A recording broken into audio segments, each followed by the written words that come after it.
Welcome to Between the Covers, the show for readers and writers and lovers of books.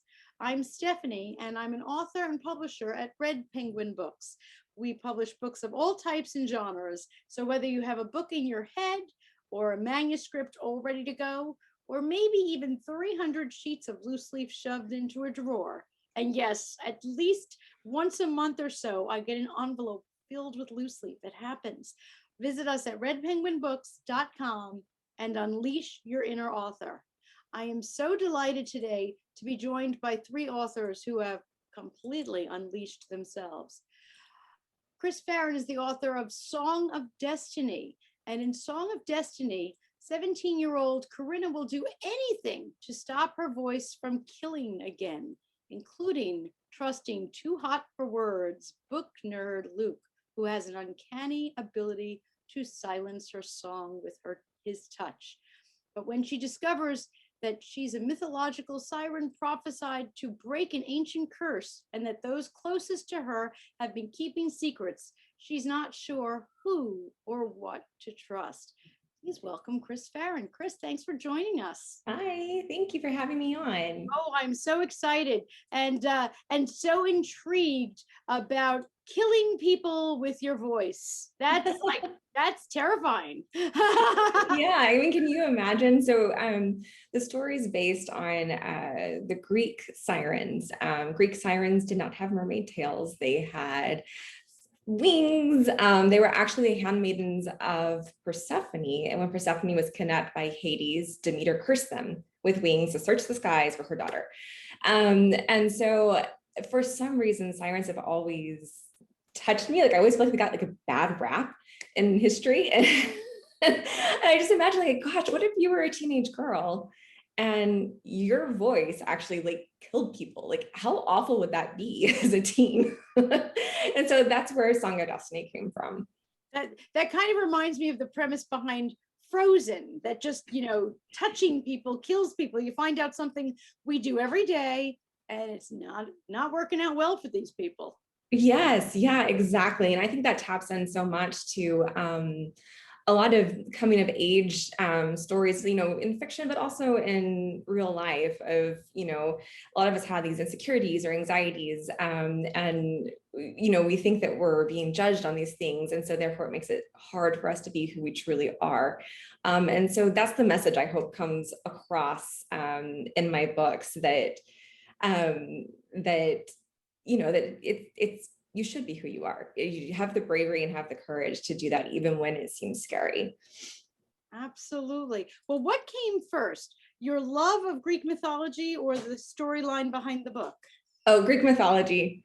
Yeah. No, I watched Xena, the warrior princess growing up. I watched Hercules.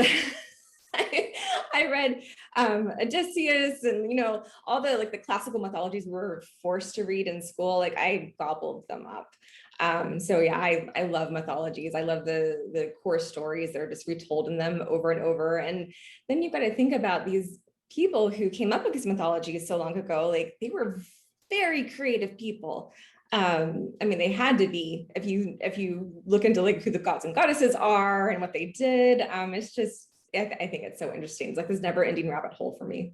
Only Greek, or do you also like venture into Norse and Roman and Yeah. So I have another series out. It's called the Muse Island series, and that's exactly what we do. It's a women's fiction fantasy series, and she goes to an island which happens to be a sanctuary for all mythical creatures. And so we take the idea that every single myth that has ever been created is true. Now, the way they've been retold through history may have gotten twisted, but somewhere within those myths are the truth. And so that's what that series is about. And Muse Island is a place where mythicals go to be themselves. And so it's got a little bit of supernatural detecting going on through it. It's a lot of fun. Very cool. Very cool. Do you read mythology or do you read books inspired by mythology in your free time? I read a lot of fantasy. Which all has, they say like we never tell an original story because we're all like kind of repeating, the same story of good versus bad, light versus dark. And I think fantasy taps into that in such a fun way, that, you know, so I typically read fantasy. A lot of it has roots in mythology, that only myth geeks will pick up on, which I love.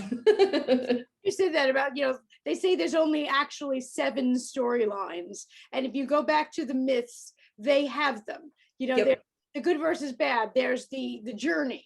Yep. There's only a few, and we're all part of kind of the collective unconscious anyway, so they keep popping up. Right, exactly. But what's cool is about just creativity in general is we all take our own spin on that. And so, we've twisted those original stories into a million different tales. And anyways, I think creatives are just the coolest people to be around just because of that. I absolutely agree. So you've written, how many books have you written at this point? I have 6 out. So there's 2 in the Sirens Call series. There's Song of Wings, Song of Destiny. And then the Muse Island series has 4 out. It starts with Mark of the Gods. I have Song of Curses, which is book 3 in the Sirens Call series. That is coming out this September. And that series is planned for 5 total books. Wow. Okay. So you're obviously got this down to a science. No, I don't, but I try. How long does it take you to write a book? I mean, it depends. During a pandemic year, 10 years. It really depends. I work from home. I've got young kids. And so it really, gosh. You work from home and have young kids, and you just rattled off 7 books, or did I miscount? Yeah, 6 books. Yeah, but I mean, some years I have good years and I'll get 2 or 3 books out, and some years I'm good to get 1 out. This will be one of the years I'm good to get 1 out. So 2 or 3 some years. I mean, there's some of us who could, with young kids, who could get a grocery list together. Yeah, I know. Yeah. Wow. So put me in your place. I mean, I love where you are right now, and that's your writing studio. So I see where the inspiration comes. That's just gorgeous. Are you okay? I visualized the entire 5-book series. I've sketched the whole thing out, and now I'm kind of coloring in the pages. Are you I don't know what I'm doing. Let's just see what happens here. I always think it's funny in my day-to-day life, I am a huge planner. So like I plan events, I do, I analyze everything, and I enjoy it. It's so much fun for me. But when it comes to my writing, I'm like, okay, my outline is going to be half a page. I'm going to know this plot point and this plot point and this plot point. Then let's see what happens. And so I have fun with it in that way. And of course, I follow story structure, and that certainly helps the process stay streamlined. But on the most part, I enjoy kind of the discovery of the story. I am so relieved you said that, because in my real life, I am such a planner. And so you can turn it off and just. It's kind of like writing is my vacation. Does that make sense? Like, it does. Okay. And I've heard people who are discovery writers say, if I planned so much, it's just like, why even, it's like watching a rerun. Exactly. Like, what's the point? Yeah, I love those moments where like you get to a point in the story and like you realize something happened and you set it up by accident, 10 chapters ago. Yeah. And then it just shows up and you're like, that's amazing. The subconscious is like supernatural. So I love those moments. They're so much fun. Oh my gosh. I saw Rue just like nod, like, yeah, been there, done that, right? That's the best time. And then you just feel so smart, even though you didn't you didn't intentionally do that. You're just like, I'm the smartest writer there is. Like, wow, I set that up 17 chapters ago. And Yeah, I knew what I was doing. yeah, Danielle is like, yeah, I did that too. Pat me on the back. Good for you. Well, that's so much better than 17 chapters later. You're like, I should do this. And now I need to rewrite the previous 7. Has that happened to all of you also that, Oh yeah. oops, Oh I yeah. landed here and now I need to rewrite the 17 chapters. So I guess it balances, right? Sometimes you land and you're like, yes. Yep. Other times you're like, uh-oh. Yep. What's the worst thing from all 3 of you that you accidentally did? Like I don't know, killed the main character that the book was titled after or something like that. Anybody accidentally that you're like, oh, I can't undo that one. And you know, it's like that statement, once you see something, you can't unsee it. Yep. Danielle totally killed off the main character that the book series was written about. I forgot to give a chest to my mermaids. I just didn't give them a chest. I just because I was so focused to not give them seashells that I just left that anatomical part out and never discussed it. And then I was like, I actually had to dress up like her. And I kept sitting there saying, I didn't give her nipples. Like I didn't do anything on the top. And I sat there going, I can't even go back and fix it. The book's printed, like everything's done. And I was already into book 3. And I was sitting there thinking, one, like, I don't know how. So finally I wrote something like, they don't procreate. And I was just like, and I had gone back and realized I had said in book 2 that they don't procreate. So I was like, I kind of fixed it. But in my head, I'm like, how could I not have given them a chest? It just didn't, like, for the life of me, I was so focused on not making them the Little Mermaid that I just never, they were all I was just focused on one thing versus the other. Oops. And then I had to dress up like her. So it kind of came around and bit me. But, you know, so I just gave her a lot of hair and covered it. But yeah, it came back. It came back and got me. And I had people write in and they were like, what does your mermaid look like from this day? I'm like, I described the tail really well and her hair. I just left this portion out for a while. So yeah. You can play that song, it's all about that bass, but just change up the wording, like it's all about that tail. Yeah. Got me good on that one. I like that. Rue, how about you? Did you box your corner? I think the biggest botch is like a consistent one for me, and it's just the fact that because I'm also a discovery writer, I tend to underwrite consistently. I just consistently have to like add in scenes, and usually what I have to do is like afterwards, like pull out like a character beat sheet and figure out where scenes are missing, and then figure out from there, okay, I don't have enough character development here and there, but like I've doubled like word counts on novels. Like it's that much of an underwriter. So although I have had like that aha moment with, of all things, like the book title of a book of The Fable of Ren, the book that I'm releasing in October. Cool. Like I came up with the title, I'm like, this sounds cool. And then like it came full circle like towards the end, and I'm like, yeah, like that kind of stuff is just, it's amazing the things the subconscious does. Like, you know, it without knowing it. It's just, it's the best feeling. Yep. Sometimes it works and sometimes it doesn't. Yeah. Kris, how about you? You said this is a 5-book series. Yes, yeah, this one's a 5-book series. You know, I can't think of anything with this one, mainly because Song of Destiny went through I'll get it. Song of Destiny went through so many rewrites. It was my teaching book, my learning book. So I think I rewrote the book 12 times over 8 years. So there were so many mistakes made in that. But by the time I got to what it is now, like I had gotten most of those things worked out. However, in my Muse Island series, which I actually co-write with another author, the initial conflict is set up with our main character's little sister has cancer, and they're both adopted. And so they've got to find their birth parents to tap into like this new treatment that could help her out. And so that's kind of like what starts off that series. We got to book 2 and totally forgot to bring in the sister.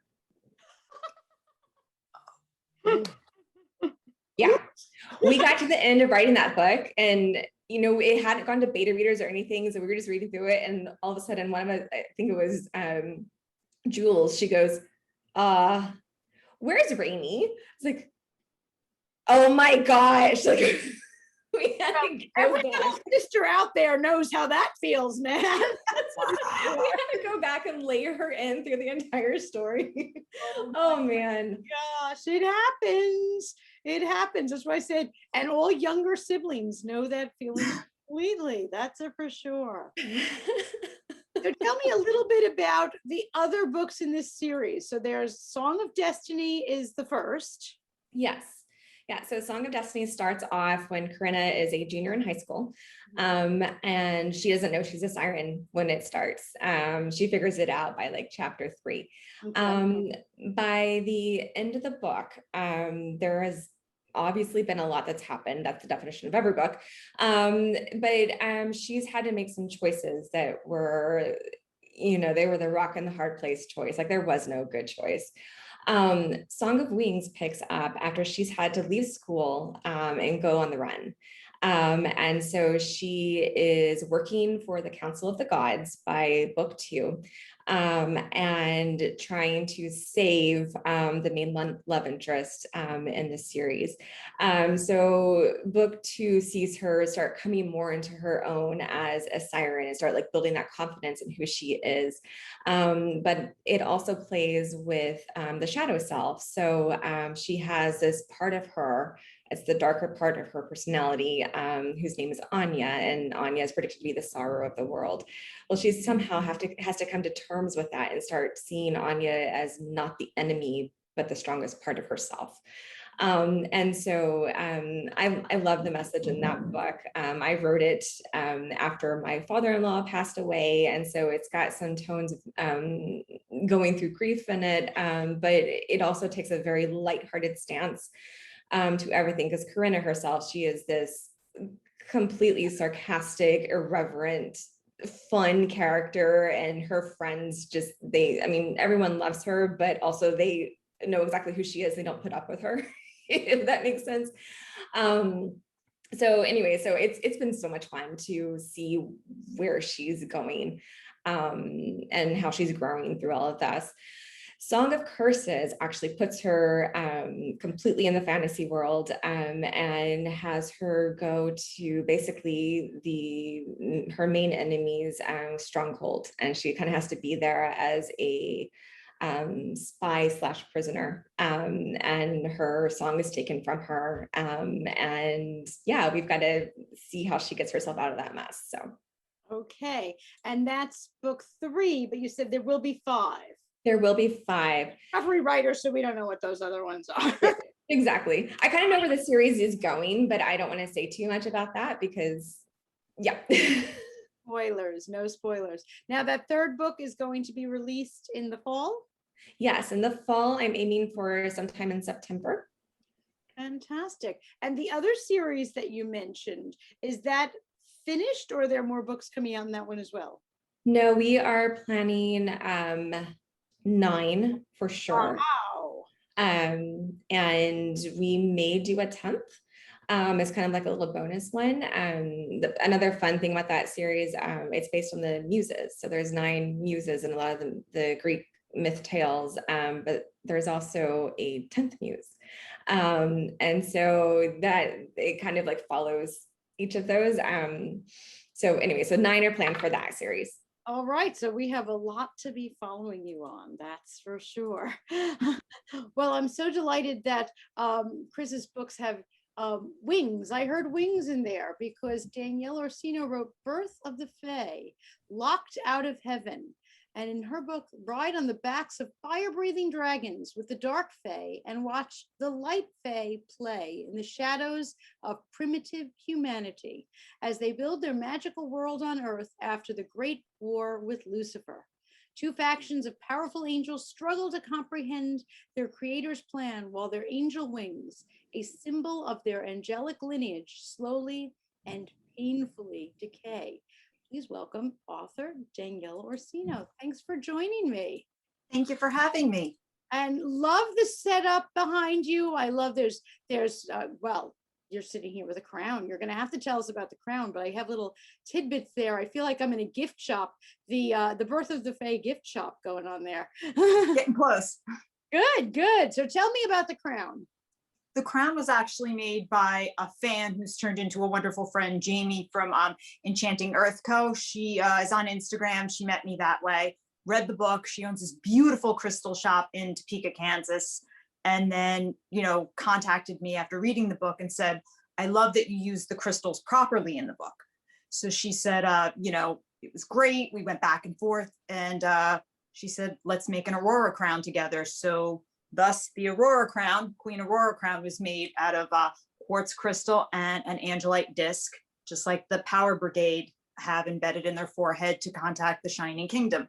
So she did the whole crown and now sells it actually over her website and on Instagram and in store. So everybody can kind of have a piece of the veil with them. So I thought that was really cool and an amazing compliment. So that isn't the greatest fan story in the world, that a fan read and loved and said, I want to make the crown and sell the crown in my shop. I mean, wow. I loved it. It brought me to tears. And so I wear it everywhere I go now.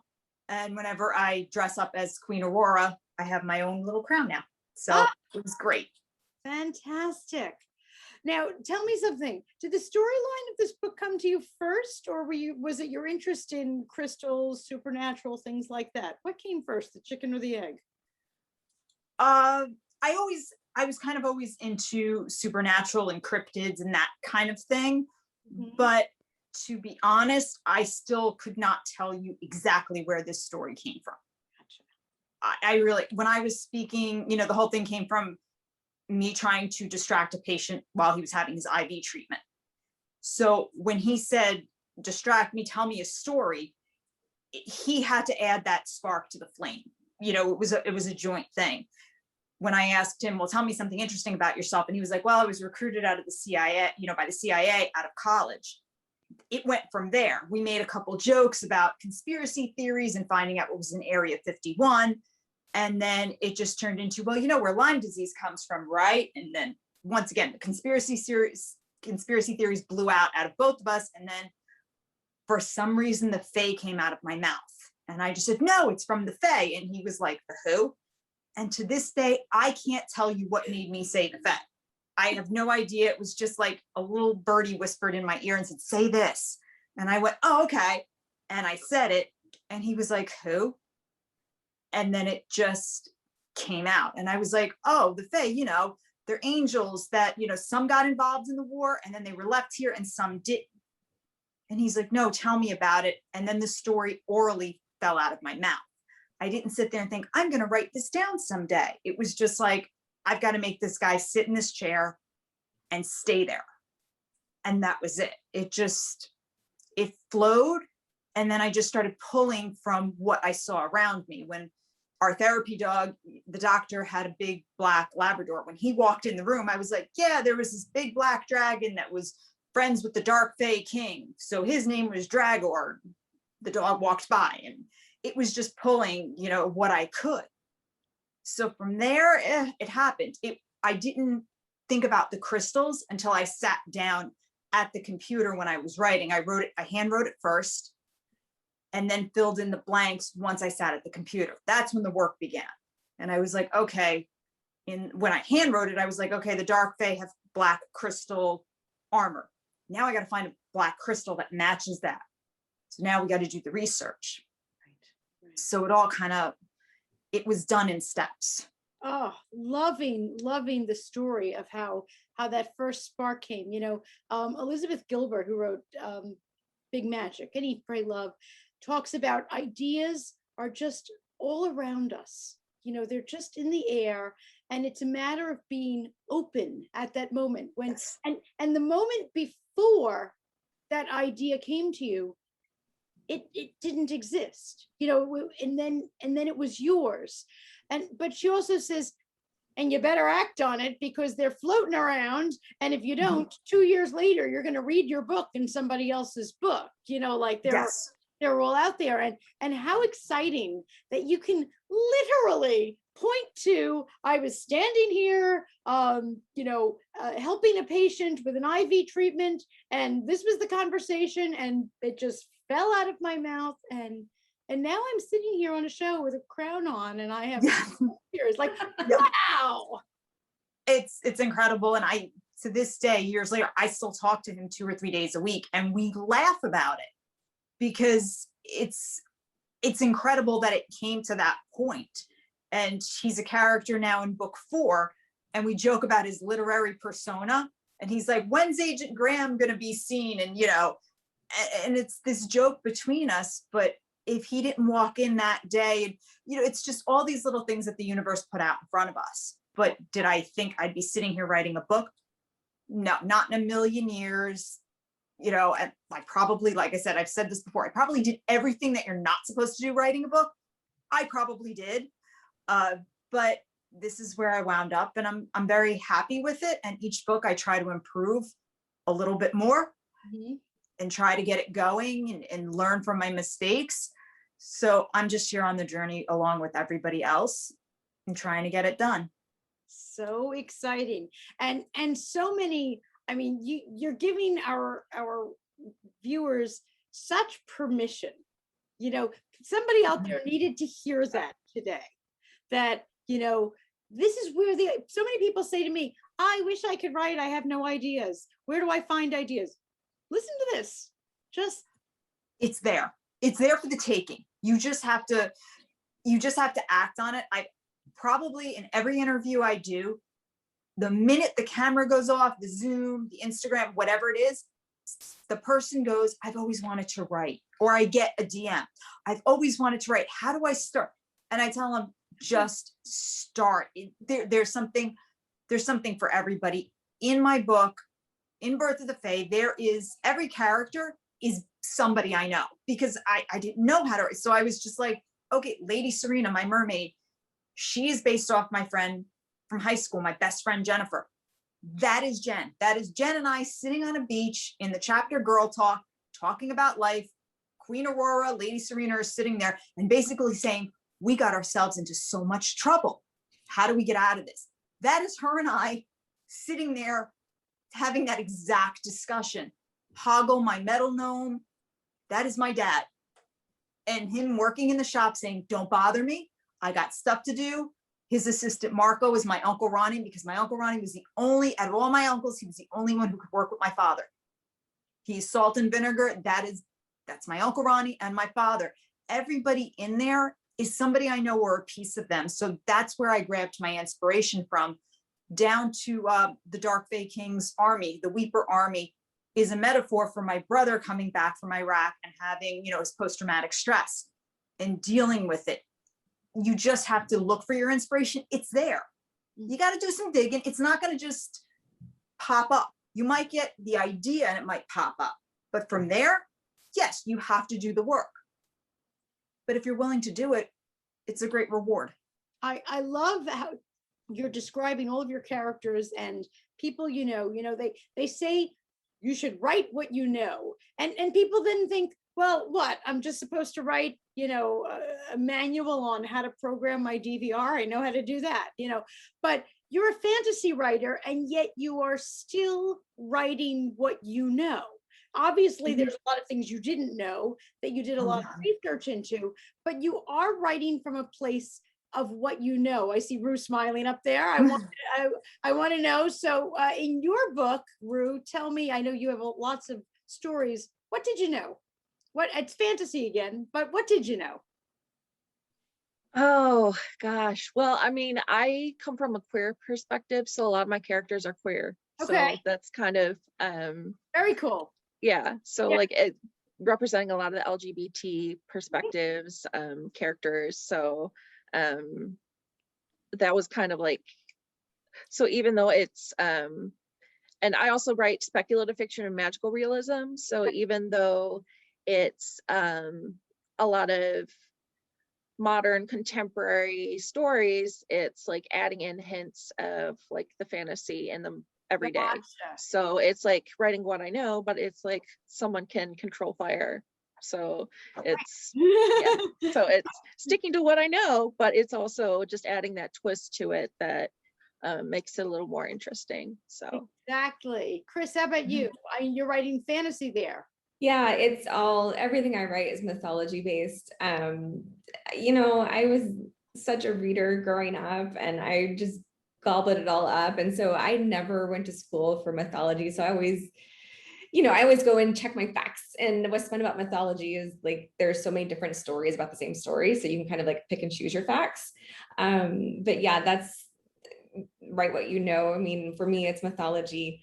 Also, one of the things I love to do, so in one of my other lives, I take authors on writing retreats. And so we've traveled all over the world. We've gone to France, we've gone to the Caribbean, we've gone everywhere. Well, not everywhere yet, but so bringing in those settings and the sounds of the different places that we've been and the smells and actually like being there to experience all that and then being able to like bring it into your fiction because you're sitting there as like an observer of where you are. Yeah, that's one of the things that I enjoy doing. And that's fabulous. Well, first of all, I want her job so I could take people on writers retreats to France and the Caribbean. I'm like, sign me up, man. But I mean, that's great tip for all of us. You know, when you're writing immersive, you know, go there, go to the place as much as possible so that you can be part of the entire scene. Now, Danielle, you're writing fantasy. How do you go there? You have all these people. I'm loving this. This is my uncle. This is my father. How about setting? How do you know that? Tell me. Setting for me was interesting because I live close to Lyndhurst Mansion, Terrytown Castle. So for me, I took those settings and made that the Court of Light, the Court of Dark. Nice. I tried to look at what was around me and make it in my own head what I wanted it to be. I also worked with the dragon illustrator to make my dragons come to life because, you know, my dragons are my dogs. That's where I got a lot of the inspiration for the dragons. So I really worked and did the research. I think that's a myth about fantasy is that we don't do the research, like only nonfiction does research.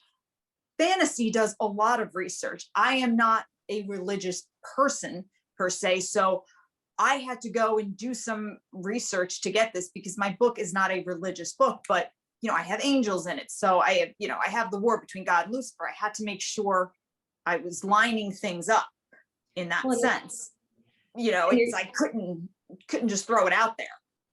And you're creating a whole world. I mean, yes. I think fantasy authors have a bigger job to do than nonfiction in some respects because you're not just like doing research, like you're creating an entirely new world and the rules of that world and the environment of that world and the hierarchies of that world. And it's a big task. Down to the currency. I mean, that's what I think people forget is that when I was writing book 2, I'm in the middle of a war, a Fey war. And somebody said something like, well, you just have to worry about casualties. I said, no, I have to think about, is my Dark Fey King tariffing his people? How are they getting food? It came down to those little details of how are these two surviving? Because you're looking at it, I hate to use this term, from a godlike perspective, because I'm looking down at my two worlds I've created and saying, how are these two societies surviving in the middle of a war that they're fighting? And it's a big responsibility. I want to make sure my magical system works and makes sense. I've said this about my dragons. If I was ever on Mythbusters, I wanted to be plausible. I didn't want to be, busted. So I sat there working with a vet, a physics, and a engineering professor to make sure my dragons can actually get off the ground. Can they breathe fire, ice, acid? So I do think that's a common myth about, in general, about fantasy writers or fiction writers, is that we don't need to do research. It's no big deal. No, man, we got a lot to do. I mean, down to if you're fighting, if we're doing a fight scene, I act out all my fight scenes, because if I have my guys with a ponytail, well, is it going to get yanked? Should the braid be long? Do I make sure they don't have a cloak? I just dressed up as one of my warrior fae and realized no, they can't wear a cloak. She should only wear a shoulder cape because this thing's going to get stepped on and pulled. So like we have to, if you're a responsible fantasy writer, you get into it, because fantasy fans, let's be honest, we're all fantasy writers here and we all live in that. They'll read you for film. We all have seen the message boards. We've all been on Instagram long enough now. We know that if we do something wrong, they are the first ones to be like, excuse me, and let us know. And I'm a comic book geek, so I do not have the literary background of Jane Austen and Emily Bronte. They're all fine writers, but you know, Chris Claremont's my hero. So I'm looking at the Dark Phoenix saga and I'm saying, now that's a good book. So I want to be realistic, because these fans will come for you if you're not. And there's a certain responsibility to that. I like that. Watch out. Those fans, man, they know your book better than you know your book. Oh, yes, they know those characters and they know how they will respond. So once your first book is done, that second book, you better know your characters. Gotta know them. And how many books are going to be in this series? I have finished 4 done out of copy edit, out of developmental edit. I'm 25 chapters into the 5th. I have planned for 11. Wow. The plan is for 11, with a couple spin-offs here and there. You know, a couple characters are well received, and I've actually gotten questions from fans like, will we see more of this one? Will this one get her own series? So there is some possibilities. And Los, the Chameleon Dragon, will be getting his Guide to Life book. Okay. So it'll kind of be his observations of growing up in the Vale and what that's been like. So it'll be Los's Guide to Life from a chameleon dragon. Why blend when you can stand out? All right. I love that. All right. So you better start reading, all of you out there. This is book 1 of a lot. And so you have miles to go before you sleep. Our thought author today, Rue Sparks, is the author of The Stars Will Guide Us Back. And Rue writes 13 short stories encapsulating the elements of speculative fiction and magical realism, travel the themes of mental health, loss, mortality, self-confidence, and finding hope through difficult circumstances. Please welcome author Rue Sparks. Thanks so much for joining me. Thank you. It's great to be here. Oh, thrilled to have you. Boy, that's a heavy list of what you tackled there with The Stars Will Guide You Back. Yeah. just kind of like to shoot for the fences there, Yeah. So tell us, how did this come about? What was the spark that started this book? So, I mean, because it's like 13 separate stories, they each had their own like little spark. I like to say that I stumble on things. Like we talked a little bit about inspiration. My biggest inspiration is a lot of science, actually, even the magical stories. My favorite podcast is a podcast called Ologies, and I get a lot of my ideas by like small things they say, and it just like sparks something. Like I was listening to one, and just the concept of forest bathing like came a whole story idea for me. And just black holes spawned an idea, and it's just like I get little nuggets and then I just go off the rails basically. Most stories start with like a really what if quirky idea, and then some sort of emotional plot kind of coordinates with that. So each of them have like the speculative element and then some sort of underlying message beneath it. So I kind of say they're kind of like adult fables. Okay. So yeah. Very cool. Now, certainly with all of these issues that you're writing about, I'm guessing that you're writing from a place of what you know, and not just the queer voice that you had mentioned earlier, but you're talking about mental health, loss, mortality, yours, your friends, your family, society at large. Yeah. So I'm a widow, actually. My wife passed away a few years ago. She's actually the one who inspired me to write.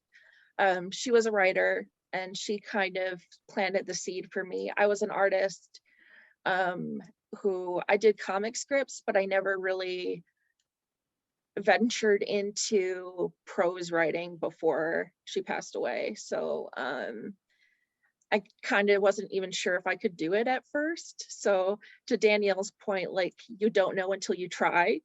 And I just kind of fell in love with it. And I found I actually was decent at it too. So that kind of helped. But my work is, because I have that visual background, it's pretty poetic, I guess, like with visual intrigue in it. Like, it's kind of flowing. It's not very, it doesn't follow like a lot of the typical structure. So it's kind of quirky is probably the best way I could describe it.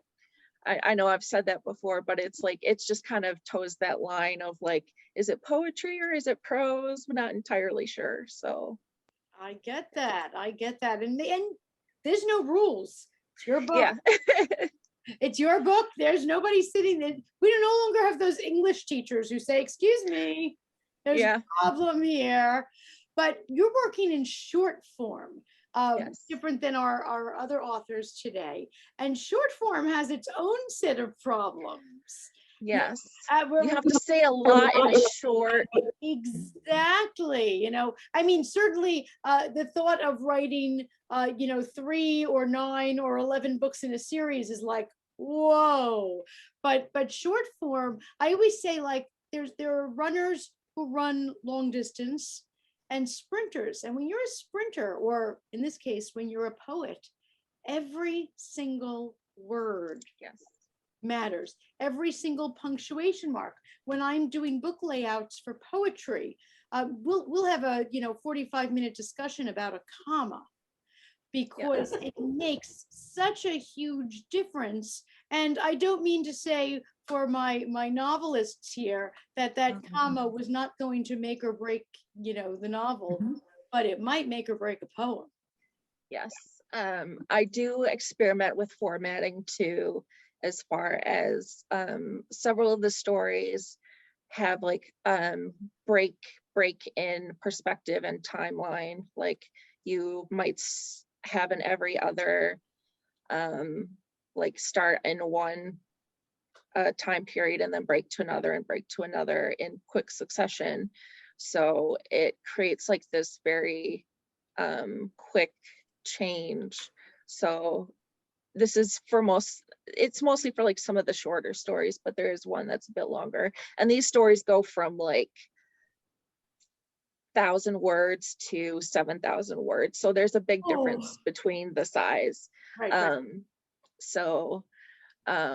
Yeah. So, and I've also done the audiobook, so it's like 3 minutes to like 45 minutes. So like, it's a significant difference in the length. So there's definitely a big leap between like what you can include in like a short story. Some of these started as flash fiction, which is 500 words. And like an entire story in 500 words is a challenge. So like, you have beginning, middle, end, 500 words. See, I like, think and that's setting, characters, all of it. So I think that's almost more difficult than writing a full-length book. Like, I tried writing children's books when I first started. I was like, this is hard. Like, I cannot squeeze an entire story into 350 words. Like, that's not happening.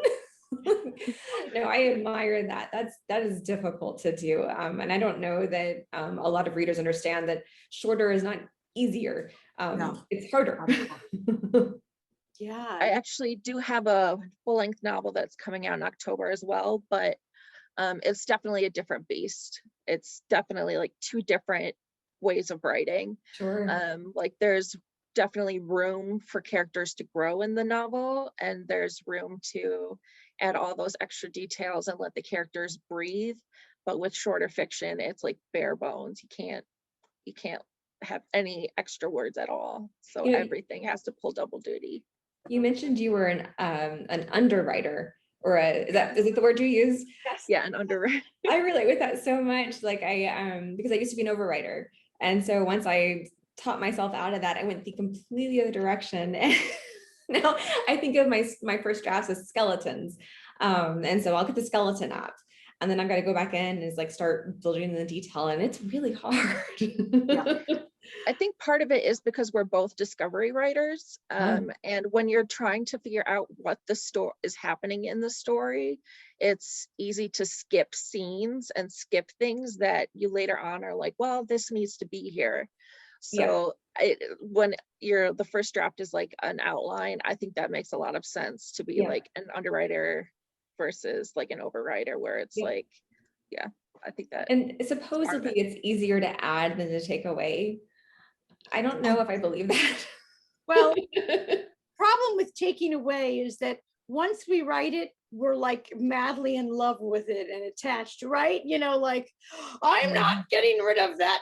You know, we just really get way too attached to our words. I think that's why, Kris, they might say easier to add than take away, because you know, that feeling of you know, nobody wants to let go. I'm going to clutch it through. No, I have a file folder for each of my books, and it's just labeled tossed lines. It's not labeled deleted. It's not labeled trashed. It's tossed lines. And I save them all in there, and I never use them again, but it makes me feel better. Well, I'm with you. And when I work with an author, and we might be like even on a shared screen, and they say, okay, fine, get rid of that section. Okay, I never hit delete. I actually hit cut. And you don't know it, but I have like another file here, and I'm just pasting everything, because I know people are like, oh, remember that thing I said to delete? I didn't mean it. Yeah, I knew you didn't mean it. It's so hard. I've worked with an author before, and you know, there was like a scene that wasn't working, and she's like, I can't get rid of it. And I'm like, okay, so what we do is we're going to just move it out and make it into its own story, and you can use that for marketing later. She's like, oh, that's a great idea. That's a really great way to phrase it. And I think sometimes we have to play those games with ourselves too, because we're so in love with it. You might be in love with a character that it's just not working. I mean, let's be honest, we all have people in our lives that are just not working. So, and this way, even if you say to yourself, oh, I'll write them their whole other book, oh, they can star in that show or something. But Rue, you're writing, it is good that you're an underwriter when you're working with short form. Yes, that it is an advantage for sure. Yeah. You know, because if you were an overwriter, then, oh my gosh, how would you even, like, there's not enough red ink in the world for that. I mean, even as an underwriter, I've had to cut. So yeah, especially if I'm doing challenges or submitting for magazines and things like that, I've had to cut, which is always like tear. Oh, yeah, I know. Well, we put out anthologies of short stories and literary journals and such, and have word counts. And I'm sure that, you know, all of our writers are sitting there with that word count number, and they're just like, no, you know, as it gets closer and they have to cut. I get it. I've come within like a word or even on the word count for them before. Like you get very good at like getting it very close to it for the word count. So yeah, like very good at like being very succinct with words and sentence structure and tricks of how to say things in fewer words, basically, which is good because then it's like very sleek sentences for efficient, and that works well for like especially action areas, not so great for like sprawling areas, but at least I have that poetic side in me, so I can do that if I need to. But it is good for choppy area, like when I go to novel format. So it's good practice even if you're not going to do novels. So tell us a little bit about this novel that's coming out. When is it coming? What is it called? So we're all ready. Okay. It's called The Fable of Wren. It's coming out October 5th in 2021, so this year. It takes place in Appalachia, in the kind of the mountainous area, or think kind of Asheville. I lived there for a couple of years, and I lived a little bit east of the mountains, but visited there a lot, and it was just like really gorgeous place. And it's a mystery novel, contemporary mystery with a little bit of magical realism, because I'm a genre hopper. I can't just stick to genres. It's like my fatal flaw. Basically, the main character, Ren, who is non-binary, their uncle, who is their father figure, passes away in front of them, and they're kind of dealing with that, and kind of, it was the last part of their family, so internally they're dealing with that when a family friend is found dead in the woods. So there's like a big mystery surrounding that, so they're both trying to figure out what happened with the family friend while dealing with their own personal trauma when an outsider comes along. So it's basically befriending this outsider, trying to reconnect with the world when they felt like they've lost everything.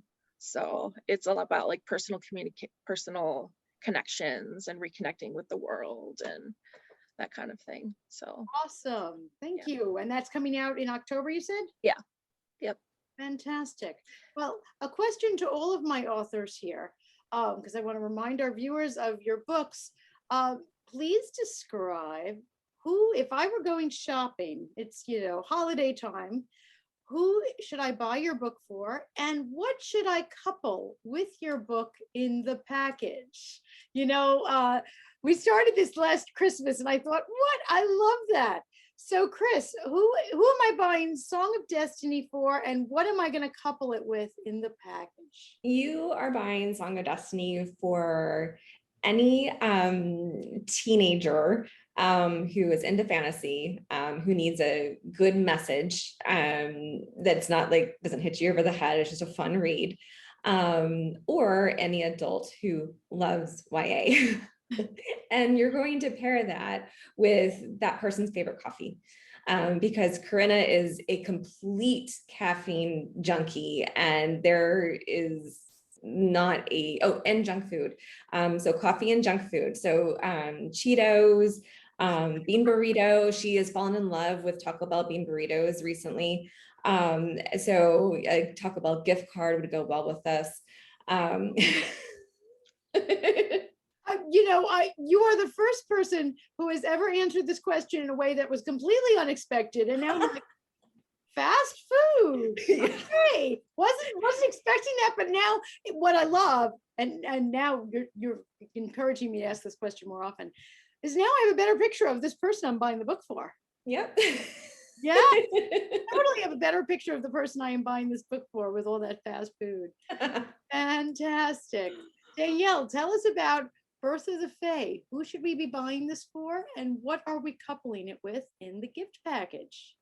You're going to buy Birth of the Fae for the fantasy lover in your life, your girlfriend who maybe you want to empower, because the relationships in there are very women friendly.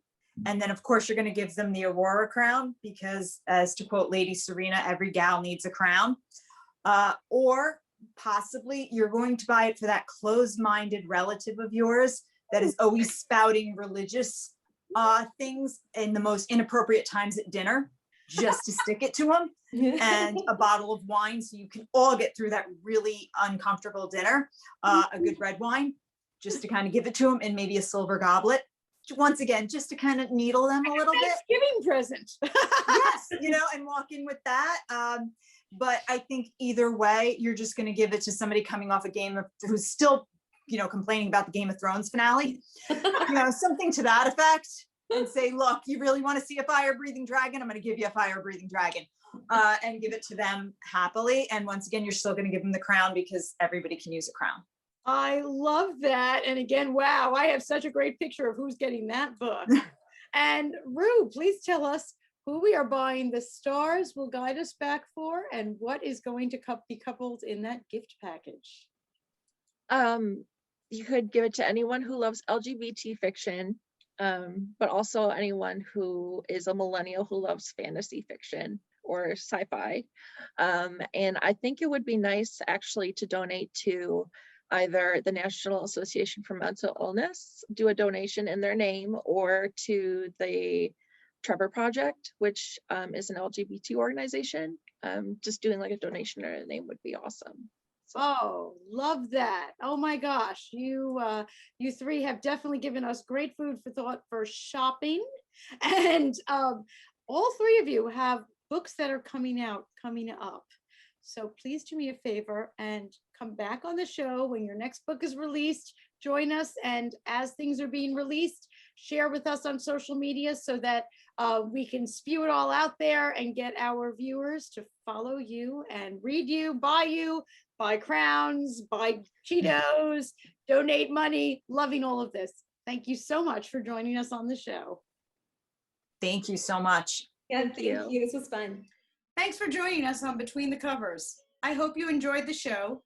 If you're an author who would be interested in appearing on our show, or perhaps you're a member of a book club, we do host book clubs as well, please visit betweenthecoverstv.com. By the way, at betweenthecoverstv.com, you can watch past episodes in addition to learning more about our authors and guests. So sign up there if you would like to be a guest on the show yourself. And if you have some books that you would like to get written or published, visit redpenguinbooks.com. Thanks so much for joining us.